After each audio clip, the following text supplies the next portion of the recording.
Hello and welcome to the Driving Maul show here on New Zealand Sports Radio. Hi, I'm Paul, the founder of New Zealand Sports Radio, and you know what, the rugby nut on here. Well, I say the rugby nut, which is absolutely totally untrue because we've got lots of rugby nuts on the channel.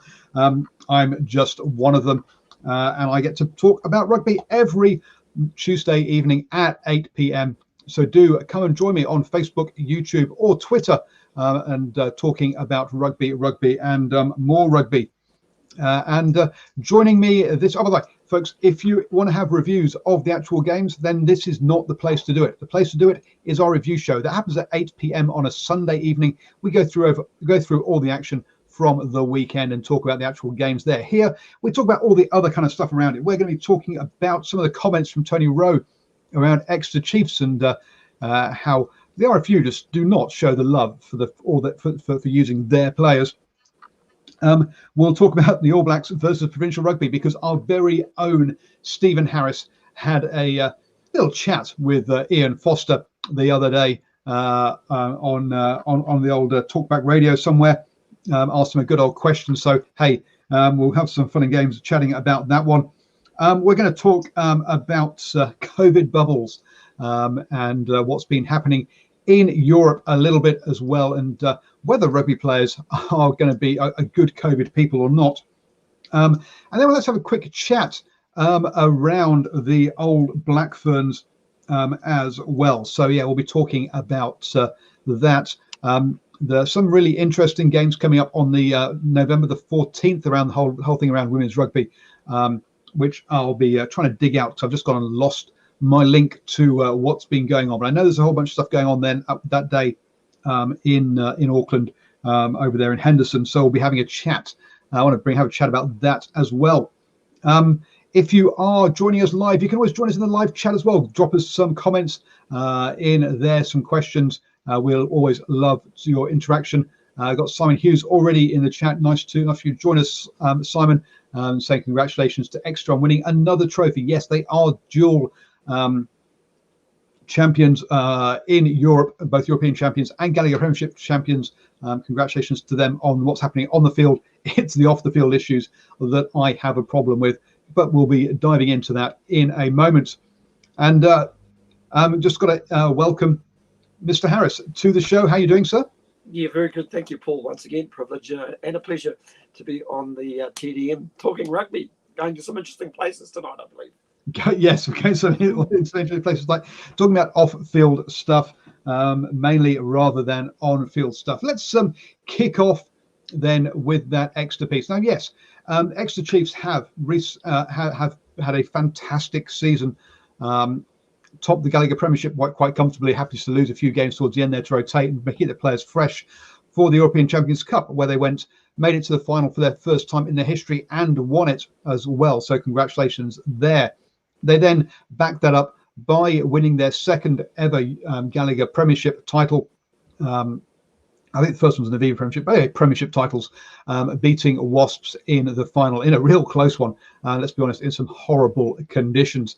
And yes, look, on the pitch, what Mr. Baxter does there, Rob Baxter, their head coach, and the way they've brought players through their academy to make up that team and squad and play is fantastic. It might not be the most scintillating and exciting rugby to watch, but boy, is it effective, and haven't they done well. However, here we go, club versus country. And Tony Rowe decided he would come out and have a quick chat. He says, we employ the players. They are our players. Ooh. Being forced to release them for so many international games is not good. We don't get compensated enough. The reality is that we breed these guys for ourselves. We didn't breed them for England. He says, and what's he go on to say? The second piece, the second part of the tweet. We didn't breed them for England. Anyway, England can get too greedy. They are very quick to run the other way when we want money. At the moment, we are desperate for money in the Premiership to stay alive.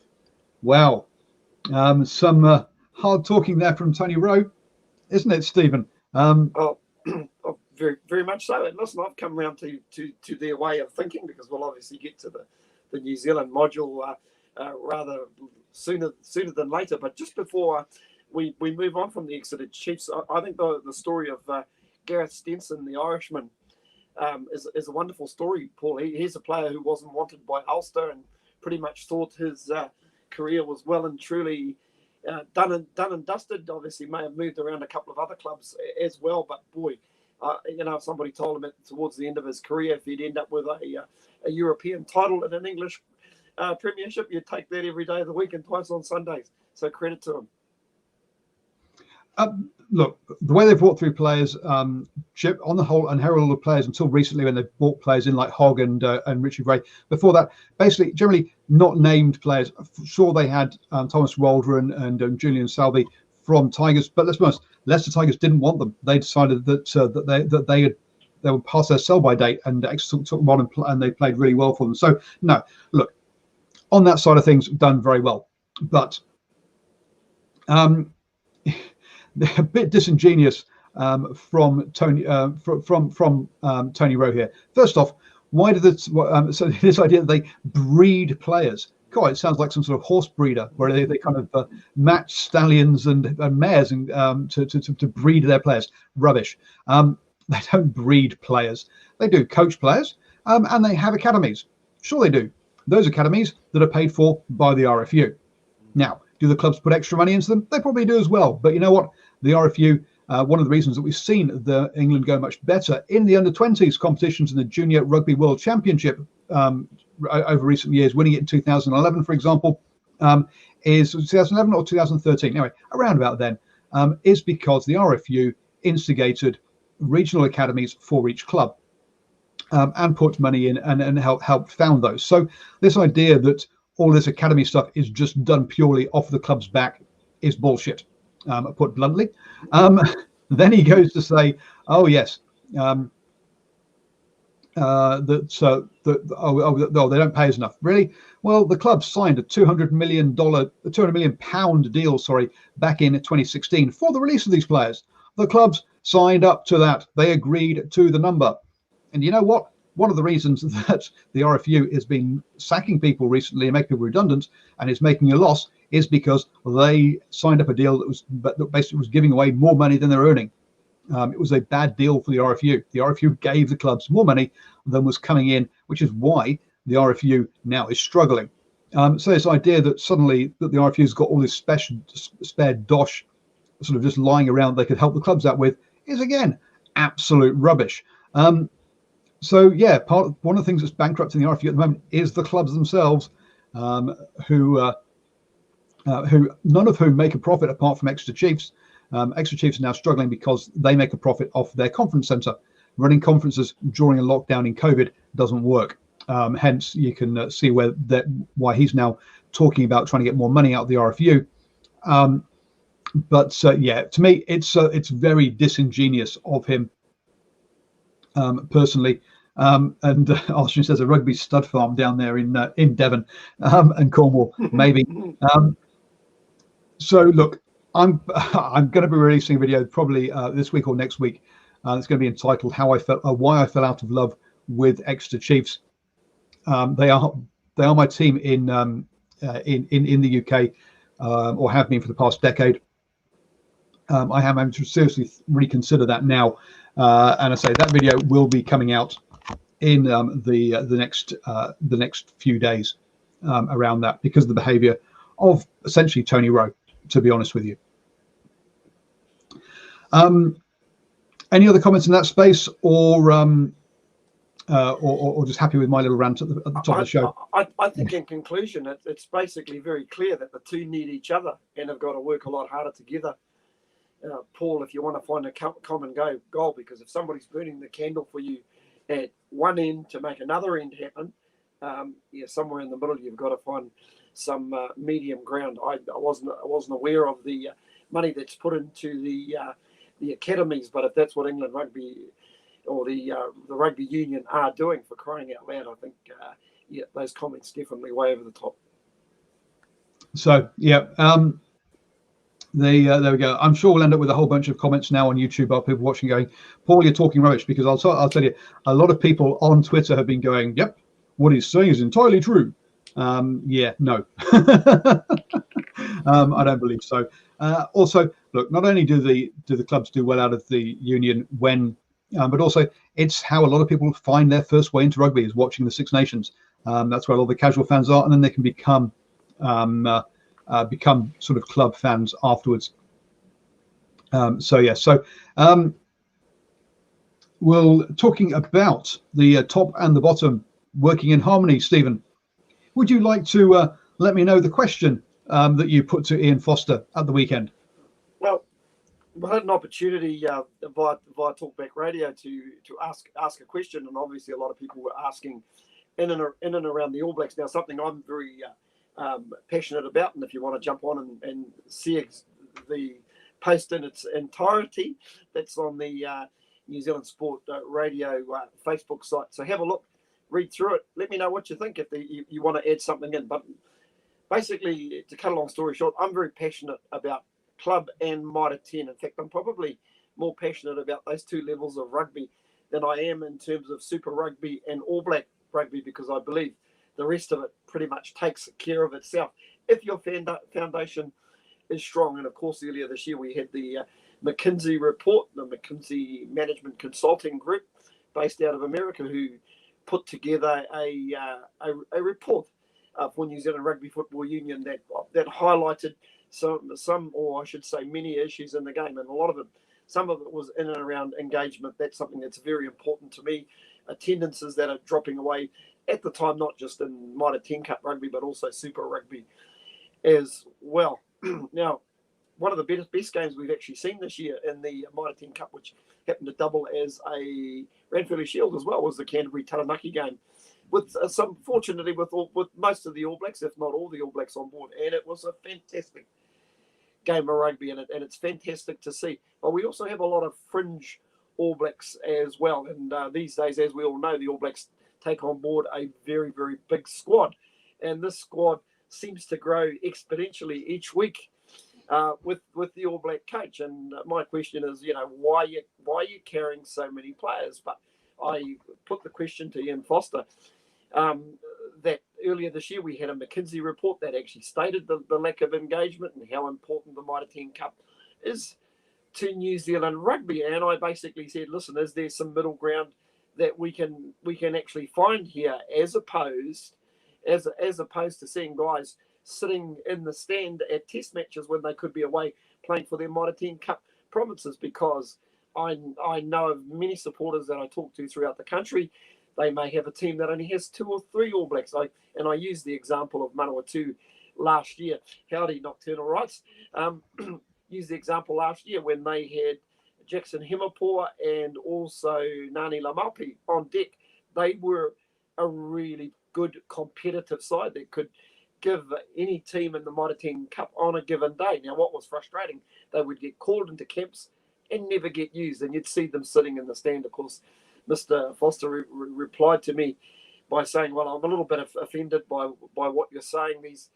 These guys that come into the squad play an important part, especially in and around training, adding very physical opposition. And you use the example of Akira Ioane being used in a situation where he played the niggly guy in the training forum, holding the hit bag, adding a bit of physicality, and also the off-field stuff. I don't know what that off-field stuff is, but my question was pretty much, wouldn't these guys be better playing Mitre 10 Cup rugby, once again engaging with those fans that are getting left out? Because we are in danger, and it's definitely headed that way, of being just All Black supporters. I want to be a rugby supporter that supports all levels of the game. And quite frankly, I found his answer quite unsatisfactory, and I very much told him that. I go, no, I don't like your answer, but good luck for your game against the Wallabies this week. But once again, I come back to this engagement piece with New Zealand rugby. Mitre 10 Cup is important. It's a damn good competition.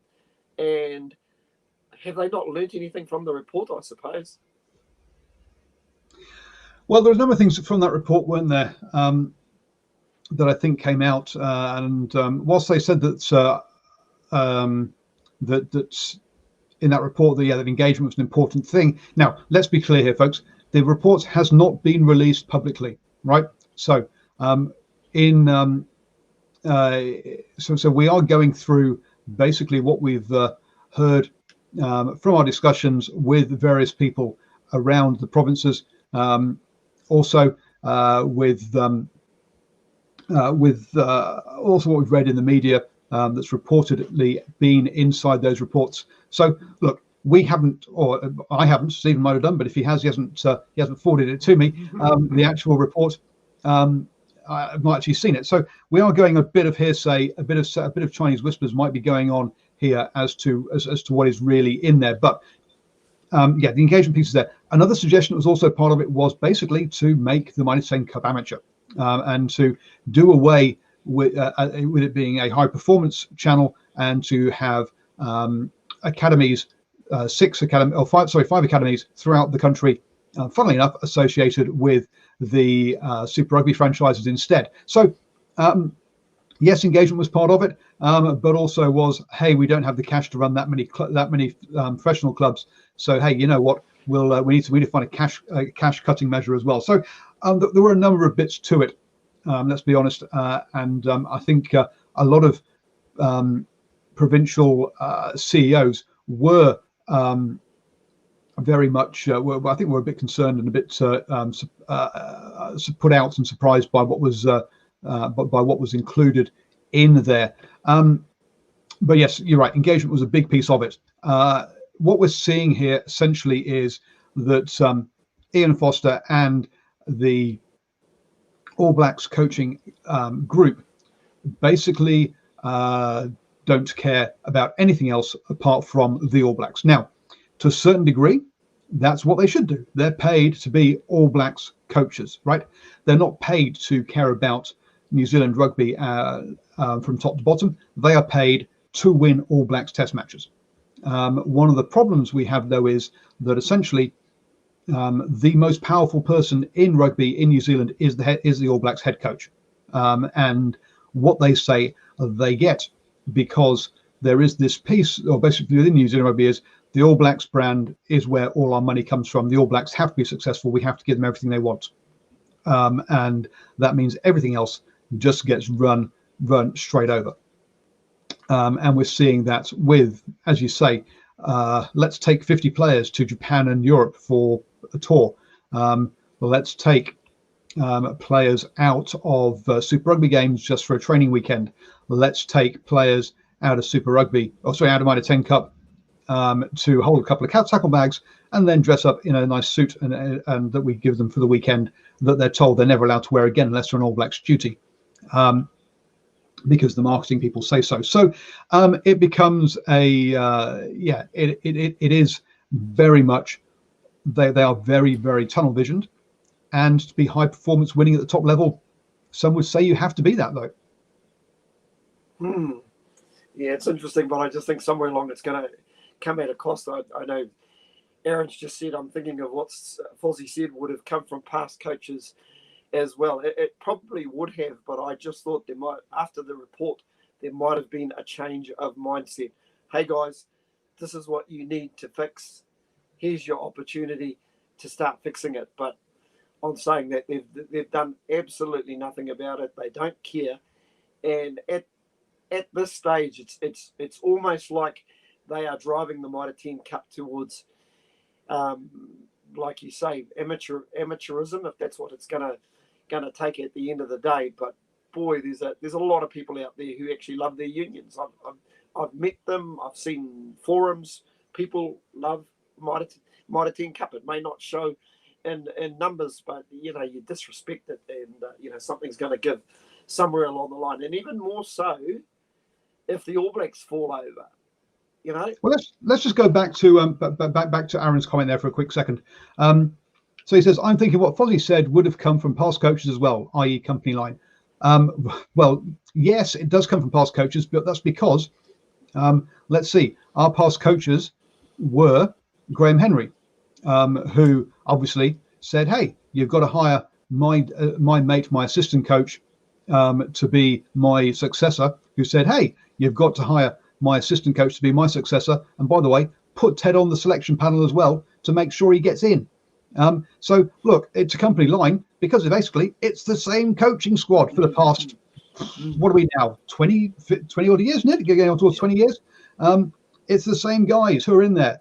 And for Ted to come out and go, oh, I think it's wrong, I would have hired Razor. What do you mean you would have hired Razor? You were in the bloody selection panel. You gave Razor an absolute drilling during the selection meetings, according to what he said. You ripped him to pieces. And then to come out in the media a couple of weeks ago and suggest that Razor should have been the head coach in the All Black and that New Zealand Rugby had missed a trick. My word, mate, it was your decision. Yeah. Some things don't add up. Now, to talk it now, you're absolutely right. Look, New Zealand Rugby have full grounds. You need to have those full grounds. Will then show up on on lots of people watching on TV, which will generate cash coming in, and it will make it'll make the sponsorship and advertising around that come up, and it will maybe get to a level where it can be self-sustaining and not have to be a money drain on the All Blacks, which it currently is. Let's be honest about it. So yes, there is an element there that they do need to be doing it. It has to come through engagement. Look, if you threw me a few million, I could quite easily. I think I could quite easily make basketball the #1 sport in New Zealand, more so than rugby, because the rugby guys at the top are just so complacent about it. When I take my girls to school, what are all the kids playing? They're playing touch rugby and basketball. The basketball is one of the biggest growing sports here, and unless rugby wakes up pretty damn quick, they're going to find that suddenly basketball is as big as rugby, and they're going to have no locks to speak of, because all the tall guys are going to go play basketball instead. Yep. And that's going to be a real problem for this for New Zealand Rugby, and they really are just too complacent about we've got All Blacks fans, that's all we need. It's not what you need at all. You need engagement. You need to get your communities loving rugby again. There is still a hardcore there that do, but you need to get whole communities down to your rugby clubs at the weekends, spending the Friday nights there with the kids kicking around in under the floodlights while the parents having a drink and chatting with their mates in the bar. That's what the rugby club should be. They should be this community space where people all gather every weekend, in my view. Paul, one game I was supposed to get to on the weekend, but didn't quite get round to it for one reason or another. But boy, it was a fantastic game. It was the Auckland Harbour game on Saturday evening. So absolutely superb game. I think crowd-wise, they probably had about 1,500 there, but it just deserved so much more. It was such a good quality game, probably in terms of Mitre 10 Cup games, up in the top half a dozen that we've seen this year easily. And you look around for the next best crowd, probably the Hawke's Bay Manawatu game didn't have too bad a crowd. I'm not too sure what the crowd was like down at the Domain on Saturday, Paul, but outside that, it was pretty poor across the board. Reasonable sort of crowd at Tasman, but the rest of it, just not worth writing home about. If Hawke's Bay can't get a decent crowd for a local derby, remember that Manawatu and Hawke's Bay were merged temporarily back in the day. So look, there's definitely a competition between those two, and it's a Ranfurly Shield game. If you can't get a decent crowd for that, then boy oh boy, when can you? Put bluntly, I mean, that's got everything, and also afternoon rugby in the sun. I mean, geez, they had everything in their favour. The fact that it wasn't a sellout Clash of the Vikings was that game. They should have a helmet trophy to play for every time, just to laugh. The Orange Vikings, hey, one team in black and white, one team in green and white, and they played in orange. Jeez. Central Village. Look, Tauranga gets a decent, gets a good crowd for the ground it is, right? It's a tiny ground. It really is. It's not much bigger than a club ground, in all honesty. But when you got that, but they look. That gives that much more community feel. You've got your food vans in there. Look, it's a real family atmosphere. The players love it. Absolutely. I mean, when I talk to, go over and listen to my two interviews with Kurt Eklund and with Joe Webber. They both loved playing there in the sunshine with the local fans, with all the fans in there. Great family atmosphere, wonderful place. You've got Jorge throwing sweets into the crowd, which is always good fun. Love it. So yeah, it is a decent. Now take that same team, play them in Rotorua, and boy, it is one man and his dog. And yeah, the stadium. It's, well, they say international stadium. It's designed to try and be a proper stadium. Now look, it's an old one, so it's not as good, but cold, freezing cold. Doesn't have that community feel about it, and doesn't get anywhere near the same sort of crowds as well. Can I tell Joe Webber to get a proper haircut? I didn't, and yeah, I think he's had so much comments about his hair that he's not going to listen to me on that one. I'm afraid, Ashwin. But yeah, look, they need to get into schools. They need to get some families going to rugby again. Let's be honest, Ashwin and when I joined Ashwin and his mates in the West Stand, look, they've been sat there for the last 25 years together. That's what we need to get back to as well. Aaron, I'll never go to Albany. It's the pits. Well, yes, you don't want to go across that bridge. You know, monsters are on the other side of that bridge. Who knows what might be on the other side of the bridge, Aaron. Now, October Wright says, look, if fans are any All Blacks fans, then they are fair weather fans. Now, look, if you're not going to grow your audience, you get what you deserve. And New Zealand Rugby has not been growing its Mitre 10 Cup audience, has not been growing its Super Rugby audience, and it's getting what it deserves. You can't blame the fans on this one. You've got to blame the marketing, in my view. Stephen. Oh, listen, I'm going to pull something off Facebook because I've had a fellow Lewis McClintock respond to what I posted. Now he says here, I have to back the All Blacks and the New Zealand Rugby Union on this one. The reality is more players that get a taste of the All Blacks environment, the better for them and their province, as many returned with renewed motivation, ambition, standards, etc. Also, AB's full contact trainings are close to test match conditions, if not higher than match conditions, rather than playing most international teams are ranked below the 12. Yeah, that's once again, that's all very, very well, but I think you got to remember where you started or where you first buttered your bread, and usually it's at Mitre 10 Cup level. Now I know in the past the New Zealand Rugby Union have basically used the Mitre 10 Cup to their own benefit. When players have come back from injury, had no game time, they send them back to Mitre 10 Cup and make a big deal of it. Listen, so-and-so's playing today. This is his first game back. Or it might be Kieran Reid playing for Counties Manukau for the first time. Something just to give you an example. So they also use it for their benefit as well.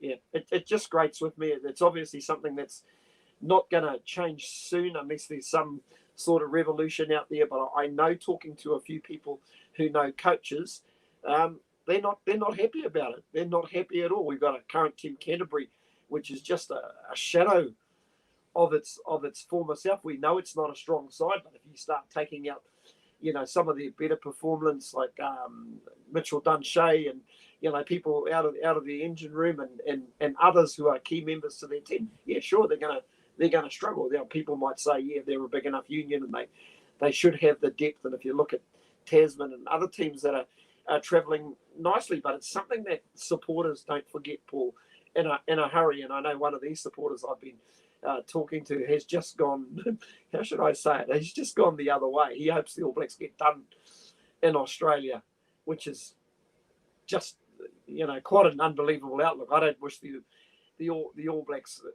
ill, if you know what I mean. But I can't say I'm a fan of. I wasn't a fan of Ian Foster before he got appointed, and right now I'm still not a fan of him. I'm not convinced about him as a coach. Now, look, there's a balancing act. Players getting exposure to the international environment is very important. Don't get me wrong, but yeah, look, it's a balancing act. It's about when you do it, how you do it, when you release the players. Having 10 or 15 players sat in the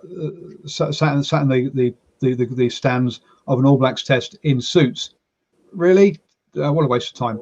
Even if they go back to their clubs 2 days or 3 days before, look, you don't need them there for a full intensity captain's run. Let's be honest. Your captain's run is you don't need the guys there for that. Those spare guys, so send them back a day or two before, and they can at least play off the bench for their provinces. That way, they don't need to be there. And we have Ashwin and the grammar police correcting his brother there. So nice for careful with that one. Yes, Old Wooden North Stand. Oh dearie me, we're going back some years at Eden Park there, aren't we? Boys, you're showing your age, I think, a little bit there. Tim Kay in the chat, on the North Shore, the New Zealand Rugby Union should push touch rugby, limited contact rugby, and lower weight grade rugby. Lots of cautious mums and kids from non-traditional backgrounds for rugby. Basketball is big. Now, if you remember that Walter Mills, have I got the right name there? Roger Mills? Walter Dixon. You're talking about the age limitation grade. That's right. Yeah. Grades? Yeah. Well, that's Walter Dixon, Roland Mills, and there's Bruce McLaren. So Roland Mills is the level I'm thinking of. Roland Mills used to be a competitive competition, and I think last year they announced that they're actually going to remove the competitive piece and just have it as a fun piece and get rid of the age grade, get rid of the provincial level competition for it, and get players playing with their mates rather than necessarily grading up to have provincial level. That's the union that promoted that and got it going was North Harbour.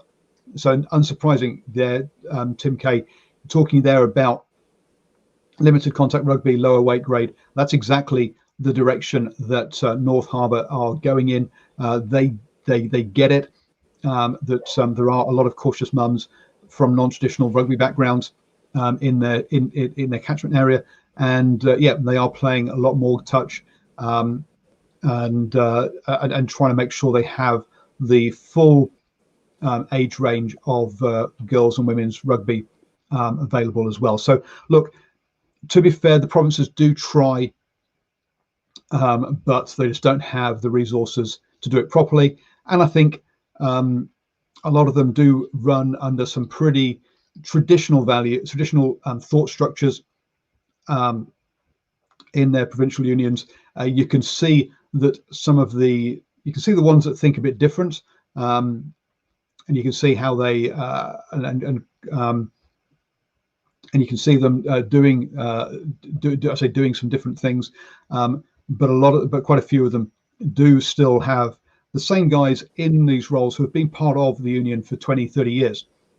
Now look, that's not necessarily a bad thing, but they do need to move with the times. They do need some fresh thinking at times. I know those guys love their provinces, right? And it's not through a lack of wanting their provinces to be bigger, have more people interested.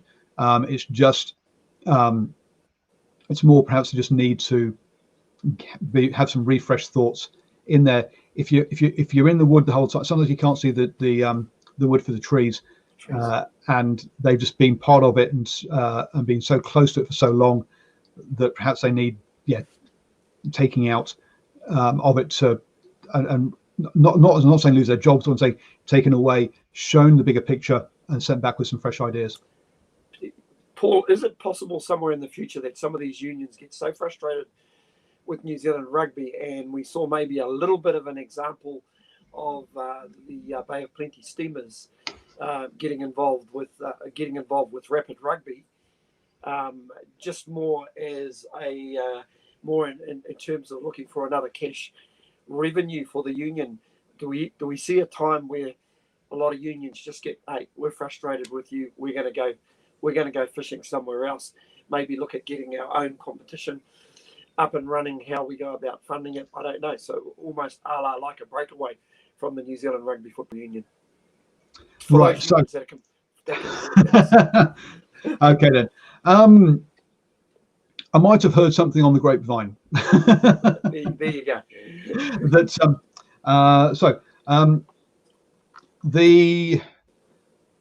let's go. Okay, Heartland Championship sides were told that look, you're not allowed to play the Heartland Championship, and in return we'll give you your normal funding. Was basically the line for New Zealand Rugby, and so they all said, well, hey, we want our funding, so we won't. So yes, we agreed to not play the Heartland Championship. As soon as we return to level 1, what do they all go and do? Well, they all go and pick representative sides and start playing each other, not in the, but in unofficial games. And the New Zealand Rugby goes, oi, what are you guys doing? They're all like, well, hey, this is what we're going to do. We said we wouldn't do the Heartland Championship. We didn't say we wouldn't play at all. Awesome. And so off they went and did that, and New Zealand Rugby was not impressed. They all got dragged into a room and got told off, and they all said, ha. And I believe they're all still getting their funding. There's you got to remember, at the end of the day, the unions do vote and can make changes at New Zealand Rugby if they want to. So yes, whilst if they all disobey en masse, which they all did bar one, then there's only so much New Zealand Rugby really can do. So yes, there is an element of that that's happened in the Heartland Championships. You then go and look at, as you mentioned, Bay of Plenty worked with have got an arrangement with China, with Rugby China, and set up a global rapid rugby team that was going to include some Chinese players, but due to COVID, obviously they couldn't travel, and so they weren't involved as part of the squad. So they did. So they did do that.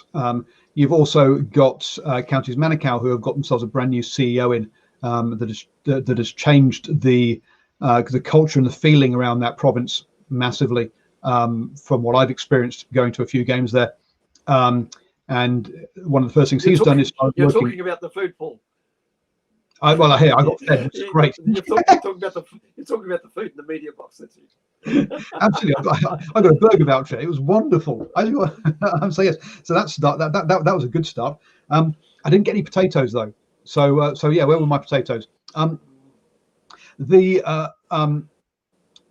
so what's one of the first things he's done? He's worked with Pacifica and with the New Zealand Rugby Players Association around trying to set up a to be that 6th Super Rugby franchise.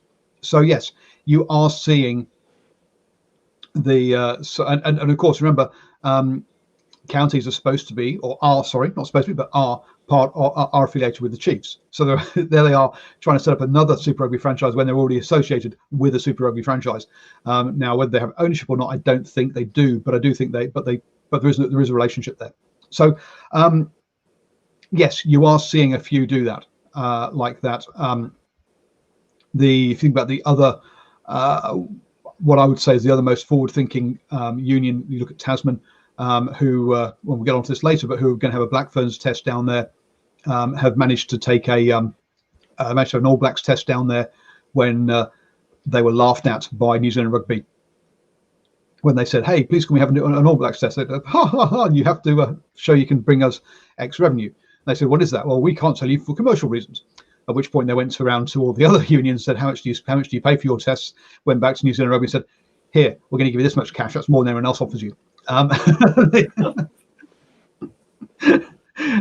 you can hear about that story in my interview with their CEO. So that's public knowledge. So yes, but my long talk with Tony Lewis, go listen to how he tells that story. So yeah, no, look, you do have certain unions like that. You then have other unions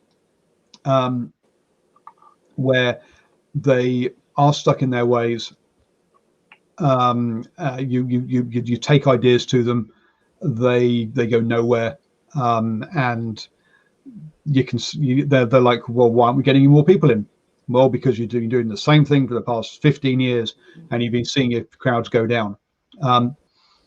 Comments somewhere up in the chat. Jack says, do you think Mitre 10 Cup games should be played at smaller venues? No, I don't, because I think it should be getting bigger crowds. Do I think they will go to smaller venues? Absolutely yes, because they can't afford to open. They can't afford to fund. I can't afford the prices that various councils are charging for the ground.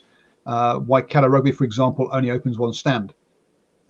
Is one example. So you're going to see, you're going to see different what do you call it? Different I've gone blank now. So yeah, you are going to see people. You're going to see different grounds getting used in the coming years, because it's just too expensive for some of these guys to pay the rent at these grounds. Yeah, I think it's only a matter of time, even before a couple of the penny drops with a couple of the bigger unions, and I'm mainly talking about Auckland and Wellington. I mean, so I think I know which colour. I can see. I can just visualise all those yellow seats at what do they call it in Wellington, Trust Stadium, or whatever it's called these days. Sky Stadium. Sky Stadium. Beg your pardon. Yeah, it's shocking. I know they've actually got a couple of decent smaller grounds up a little bit further up the highway. I think Jerry Collins Stadium is quite a nice stadium, quite a compact stadium. I know here in Auckland you've got Waitakere Stadium. I'm being a little bit biased. It's not too far away from where I live, but it is once again a nice compact stadium where the All Blacks train, and it'll just be a great atmosphere. And this is where you get your clubs and your interaction with the community back into it. Play a game there, or take another one out to Pakuranga, to Bell Park in Pakuranga. That'd be a nice venue with a bit of temporary seating, and aesthetically it looks really good on the eye. Just a thought. Yeah, and look, if you've got if you have a club, I mean, one of the things, so Auckland, for example, what they could do is they could work with Waitemata. Look, Waitemata's already got a small stand up. You can say, what we'll do is we'll build a permanent stand that seats 1,000 people, and off we go. Because look, they don't get many more than that. I wouldn't have thought. Maybe they get 4,000 or 5,000 in Eden Park, but on the whole, look, they don't get that many. So you could put up a permanent stand, add some temporary stands around it, and hey presto, you've got a big enough ground with a family atmosphere. But if they wanted to work with some of the clubs that actually own their grounds, so yeah, do that. I'm thinking of club sides like Melville, for example, here in Hamilton. Again, there's potential for building a mini stadium there too. So we'll see how it all pans out. But yeah, it's a very different structure, isn't it, to the way that it's done in the UK, where they own their stadiums and that's how they make money. One of the things that is through the stadium. One of the things that MLR has said is that all franchises have to own their stadiums, or that's their sort of aspirational goal, because they realise that that's how they can generate income to become viable. We should have a quick chat about the Black Ferns and what's coming up, really, or women's rugby. So on the 7th of November, we have Possibles versus Probables at North Harbour Stadium, which I think could be a really interesting clash. Look, it's what we really wanted for the All Blacks. Instead, we got North versus South, which is a bit like that, but not really. I think there's a bit of needle in Possible versus Probables that I don't think there would have been, or there wasn't really for North versus South. Fantastic game to watch, but not really a needle game. Then on the 14th, the Black Ferns will play a New Zealand Barbarians team. Possible versus Probables. Congratulations to the gone blank to his name, but the Counties Manukau women's head coach, who is coaching the Probables team for that one. Chad Shepherd is going to be the head coach, with Anna Richards from Auckland Storm and Scott Manson from Otago Spirit. So are going to be doing the Possibles. The Probables is Rodney Gibbs from Bay of Plenty, with Melissa Roscoe from Canterbury and Willie Walker from North Harbour. The Barbarians, Rodney Gibbs, Chad Shepherd, and Whitney Hansen are going to be doing the Barbarians side coaching that. So good to see some of the Farah Palmer Cup coaches getting a go at that. So yes. On that Saturday, Black Ferns versus New Zealand Barbarians, but also New Zealand Defence Force versus New Zealand Police. That could be an interesting one. I can see that being very physical. Is I guess is the nice way of putting it in that one. So women's New Zealand Defence Force against women's New Zealand Police at 11:35 a.m. That's then followed up by a Rugby World Cup 2021 qualification match between Samoa and Tonga, which wow! Speaking of physical, speaking of physical games, yes. So Samoa women versus Tonga women, and then finally that Black Ferns versus New Zealand Barbarians. So I'll tell you, Saturday, 14th of November. I know where I'm going to try and be and where I'm going to try and get a media pass for. Whether I get one or not, I don't know. But boy, oh boy, that's those three games look do sound good. Well, I know 14th of November is a very big day for rugby. Oh shit! Yes, I can't go, can I? Yeah, exactly. Well, I will be, but I've got to make it back to Auckland for some reason.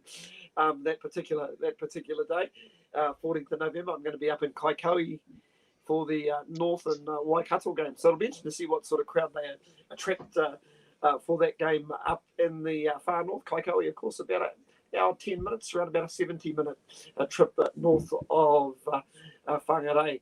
Hopefully, Northland will probably at that stage be scrapping like anything to stay in the top forward, starting to close up, especially in that championship division. Ashwin Ranchard's going, hey, I'm not too sure what that's all about, but maybe. I think it's all about bringing these round to his house for his 50th birthday party. So yes, that's what that's all about. Yes, sorry, don't worry. Yes, I'll be round there for the party. Maybe I won't be going to those women's rugby games. In the words of Arnold Schwarzenegger, I'll be back in Auckland. And then Saturday, 21st November, the Black Ferns versus New Zealand Barbarians down in Trafalgar Park, Nelson. They were due to host a game down there, Black Ferns versus England. It hadn't been announced, but I think it's been mentioned now that that was the plan. And instead, they're having Black Ferns versus New Zealand Barbarians down there in Nelson after their very successful All Blacks versus Argentina game they had down there. So, look, if you're in Auckland on Saturday, 14th November, and you're not invited around to Arshwin's for his 50th birthday party, then get down to Trust Arena in Waitakere, because I tell you that those three matches they look tasty, don't they? Let's be honest. Where are we now? Where are we going to go next? Maitland and COVID bubbles. Now look, you can decide whatever reasons you like, but look, we are very lucky here in New Zealand in the fact that we are at not lucky. We've earned it, but so we being at COVID level 1, and we can travel around absolutely fine. But not so true over in Europe now. The England versus Barbarians game last weekend had to be cancelled after a group of players decided that they would breach the COVID bubble. Now, the way that a lot of sports have worked, and if we look at like the NBA, they all went into one location, basically shut themselves inside a castle, inside the Disney castle, and kept everyone out so that they could actually play their games. If you look at cycling, they have like a moving bubble around where the teams have got to isolate, wear masks whenever they're outside in public, etc. You look at the way that the NRL had to work over in Australia, where they had COVID protocols that players weren't allowed to go out to restaurants and things. So they set something similar up for the Barbarians head of England, at which point 9 players, I think it was, including ex-England captain Chris Robshaw, decided to go out for dinner and breach the bubble and couldn't stay in the hotel and have dinner. They actually went out, so hence they didn't play. That means that Sean Maitland now was one of those players who breached that bubble, and hence he has been excluded from the Scotland squad now because he breached the bubble, and so therefore he can't get around the other Scotland players because he could infect them if he is infected. Stephen, I got to say, NRL, you got to tip your hat, haven't you? That on the whole, I mean, NRL players are not known for being well behaved, and yet on the whole, they did follow the bubble. If we're talking about 99% of the players, there was the odd one who didn't. The coach who didn't. No, there was the odd one. Ironically, yeah, it was probably more the management that needed a slap on the hand than what the players did. I think if we carried a book at the start of when Peter V'landys came out and pretty much muted that the competition will go ahead, they'd be in their own bubble, I think we would have laid some odds that this ain't going to happen. Somewhere along the line, they will stuff this up because they're as Paul you often say, it is the sport that keeps on giving. And but I'll tell you what, it gave us everything on the field and more. And you've got to give them a lot of credit. The rugby league players and the fraternity, I think they realised the importance of the scale. Sure, they didn't get the really big crowds. It seemed really odd seeing that NRL final the other night with only 40,000 people in ANZ Stadium. But full credit to them. They have done ever so well. Yeah, you say the players and the coaches. Okay, a couple of them messed up and stuffed up, and got excluded for like a week or two while they went through their own, while they re-quarantined, or re-isolated, shall I say? But on the whole, look, they did it. For players of the stature of Sean Maitland, of Chris Robshaw, who are supposed to be senior players, who are supposed to be sensible, leading. I mean, talking about ex-England, we're talking about ex-international captain here, ex-England captain players. They should know and not be and that. I mean, they signed up to certain protocols. It's not like so they didn't know what they were. They signed a piece of paper with the protocols on. So cyclists, look, they're very self-disciplined. Otherwise, they wouldn't. Otherwise, they would. Whereas I think team players quite often have everything organised for them, and so don't have that same personal responsibility. Whereas a lot of cycling, if you don't go out and train, it's up to your thing. So you got to say that.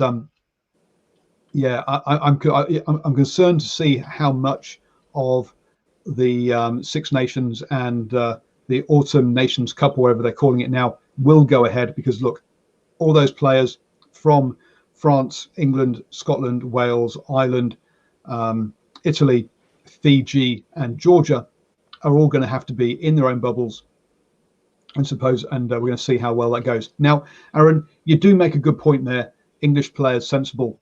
Yes, we just have to remember jumping into harbours and dwarf throwing, and they generally enjoy themselves when they come down here to New Zealand, don't they?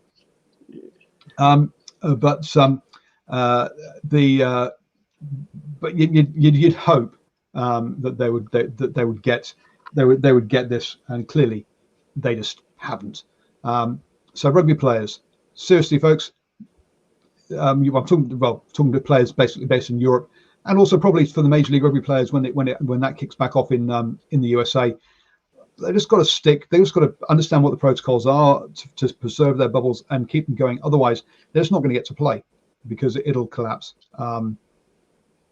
So yeah. Paul, I was going to say, while we're in the sort of Northern Hemisphere, do we want to touch on a couple of those games on the weekend? Obviously, France and Wales. The French, very impressive, even though it was more of a practice game. Yeah, look, it was a warm-up game. Wales came out of the traps really well and led 10-0, I think it was. And I was thinking, my initial prediction was, look, the Welsh team have been together a bit more. This French team, there's been animosity between the top 14 and the French Union. And I thought, look, they wouldn't have had preparation time. What I guess I didn't take into account is a lot of those players have played with each other through all the age grades from like the age of 16. So perhaps they don't need like 2-3 weeks of pre-camp before a game, because they've just played so much with each other over the years. So the so yes, talking. So there's an element there of they once they figured out the Welsh defence, boy oh boy, did they just cut it to pieces. Oh, isn't it refreshing? There's a real good mix between a style they seem to have found, but boy, they're starting to show that they can now finish off chances. French teams in probably the last decade or two have always created a lot of chances, can't always play for 80 minutes, but this French side, man, they are well on cue for 2023, and they're going to be a dangerous beast. You'd be hoping to avoid them in their group come 2023. Yeah, remember, folks, that we have got the draw for 2023 coming up. They're using the world rankings from the beginning of the year to decide seedings for that, not from these ones. Also, I mean, look at players like Teddy Thomas, right? Look, can be a bit of a liability, or has historically been a bit of a liability at times. But boy, his chip over the top catch and score was very impressive. Simon, France, your dark horses for the Autumn Nation Cup? I don't see how they can be dark horses, to be honest with you. I think they're going into this as joint favourites with England, because England obviously making semi-finalists. France having knocked over Wales, you've got to say Wales going in as joint favourites, I would have thought, or a lot. I mean, look, it's going to be tight, isn't it? Ireland looking good, England looking good, Wales semi-finalists last year at the Rugby World Cup, England semi-finalists, obviously. So yeah, it has all the makings of a cracking tournament. And of course, Ireland far too good for Italy, but we probably knew that, Paul. So that gives them a 1 point lead. But how does this now play out, Paul? Well, England play Italy in the next round, get a 5 point bonus win, and win the tournament. Is what's going to happen. Ireland play France, I think it is. Should be a cracking game this weekend. Ireland France, definitely want to watch. England Italy. I mean, I'll watch it because I'm an England fan. But if you're not, don't bother, folks. That's going to be. I didn't bother watching Ireland versus Italy, to be honest with you. I did watch Scotland versus Georgia, and boy oh boy, Georgia were off the pace. So yeah, all these people pushing for Georgia to make it into the Six Nations. Yeah. That guy there. I would, no, they're well off the pace. Remember, they still have never beaten a Tier 1 team, including Italy. They keep losing to Italy every time they play them. So look, Georgia are not. It's going to be interesting to see how Georgia do go in this Nations Cup. But boy, they're going to be. I think they're on the end of a bunch of spankings. Yeah, I think you're right, Paul. And now, one of the things that's that Aaron says that old people are in bed by 8 p.m. So I'm glad that you're watching this in bed at the moment, guys, because it's after 8 p.m. So it must be your bedtime ready, Aaron. Oh, you opened yourself for that, Aaron. You opened yourself up for that one. Dear me. Just before we go, I should mention one group that won't be in bed early on Thursday, because we've got the final of the Sky Auckland Under-21 competition coming up. We've obviously hadn't quite got around to covering a lot of those games over the last few weeks or so, but we've got the final coming up on Thursday at 8 p.m. and I'll just fill you in shortly in terms of who is playing in that final. It's the West Rangers playing the East Tomoana, and that game kicks off at 6:10 at Waitemata Park. And we've seen some pretty good rugby in that tournament, but that'll be preceded by the Central Kings and South Rising. If you're around at 4:10, it'll probably be quite warm conditions. It's been quite sunny in Auckland over the last 4 days, so I'm expecting that weather to continue. So I will make an effort to at least get along to that second game. That first game is a little bit too early, but I'll check out that final and try and see if I can get a couple of interviews. But we've seen some pretty good footy, and speaking of physicality, we've seen some very, very big lads running around in that comp. Absolutely. I thought that South Rising were the team to beat. Now look, the teams have been made up of the various clubs. Obviously, the South Rising East Tamaki and some of those teams down there. And as we already know that Ponies, Ponsonby, Marist, etc., all have poached all their decent players or all their top players every year. So yes, a lot of them go. A lot of them get poached. But yeah, good to see Arsenal saw that South Rising beat the Rangers in that one. And look, it's good that they've put this competition together. This was put together by the clubs, and then Auckland Rugby came on board afterwards. But the clubs wanted to do it. The clubs organised it, and good on them. Again, another one of those things where the clubs, not waiting for the unions, not waiting for the hierarchies to do things for them, but actually doing things for themselves. Something as we talked about earlier with the provinces and New Zealand Rugby. Yeah, definitely.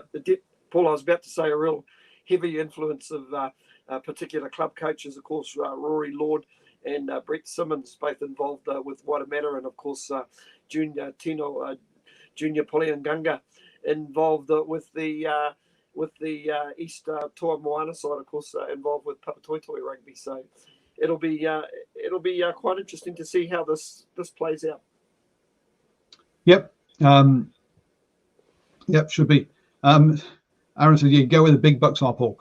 If there's big bucks in Auckland Club Rugby, boy oh boy. No, there isn't, folks. There might be some bucks, but not big bucks. That's for certain. So, Stephen, thank you very much. It's been a very enjoyable one, folks. Don't forget, we're back at 7 a.m. every single morning. Now, I do have one slight problem tomorrow morning, is the fact that my mobile phone refuses to charge. So hopefully I will wake up in time to do the show.